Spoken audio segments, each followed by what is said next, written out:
I got a neat little gadget here that I hadn't seen before, so I ordered a couple of them. I put one on my buddy Scott Romanowski's bike, and I'll put one on this bike, my bike.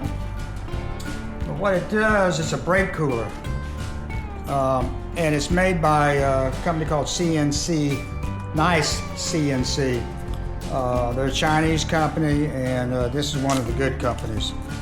They make great products. I've got, if you look closely up here, I have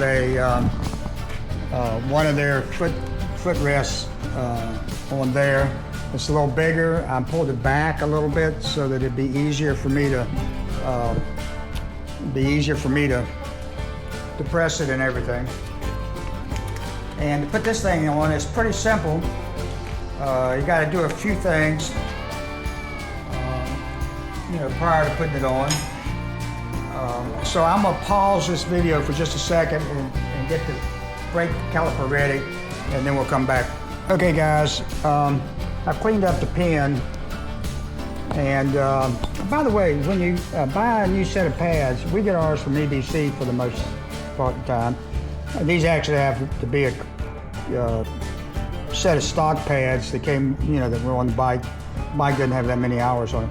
But anyway, when you order another set of pads, and we normally get ours from EBC, you can get them two ways. You can just get the pads, or you can get the pads with a pin.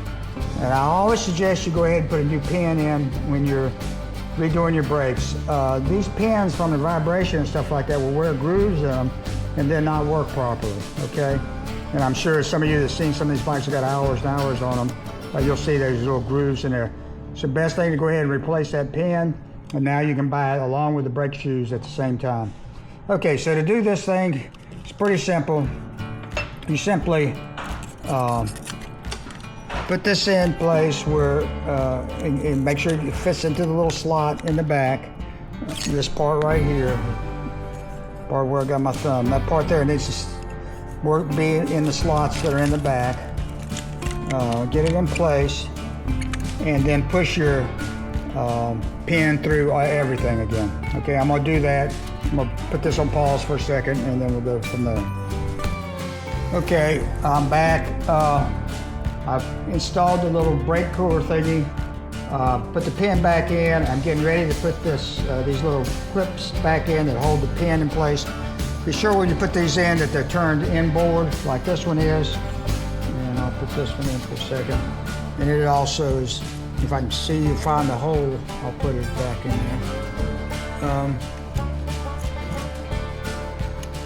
Right. Pin's not pushed far enough in. Thought I was going blind there for a minute.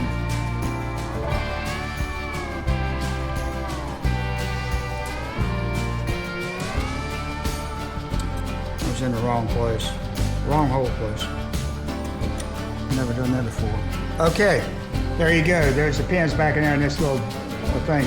Now they used to make a extension that would fit right here.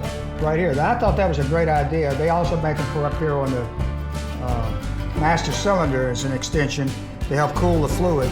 But I thought it was a better idea when they had it back here, because this is where it gets really hot.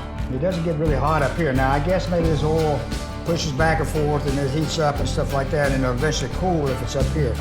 But I think this is a better place to try and cool your brakes and that sort of thing. So anyway, all this thing does is rides up against the brake pad itself. Okay, once that is set in place, I'm kind of curious to ride this thing and see how hot it gets. I'm gonna touch it after I ride a little bit. Hopefully it doesn't get too hot. And the second thing I want to say about brakes is this: if you have problem with your brakes boiling, the fluid and the hydraulic fluid in there boiling, it's because you're riding the front brake, or you're riding the brake too much. You've got to have enough play so that if your foot is on this thing, resting on this thing, it's not pushing down on it, causing you to boil these brakes from the heat. Believe me, and I've done it, I've learned my lesson. Just when you think you need those brakes the most, you're going into a corner in the woods, and bam, no brakes. Guess what's going to happen next? Yeah, right. You're going to hit that tree. So the trick is to set your brake and brake pedal up properly. To do that, they recommend that you set this so it's kind of level, okay? So that when you're sitting, when you're standing on the peg, your foot, when you move it forward, is easily move forward. You don't have to lift your foot up like this to engage the brake. Second thing, you should have enough play in it so when you push, even if you do rest your foot on it, it's not really doing anything. It's only doing something when you got it down, you know, where the fluid's compressed and making the brake pads work. So anyway, so just pay attention to that. Again, I'm going to try to give you a follow-up video on this little thing here. We've got them here in stock for KTMs anyway, if you want to try one out, but I'll let you know how it goes.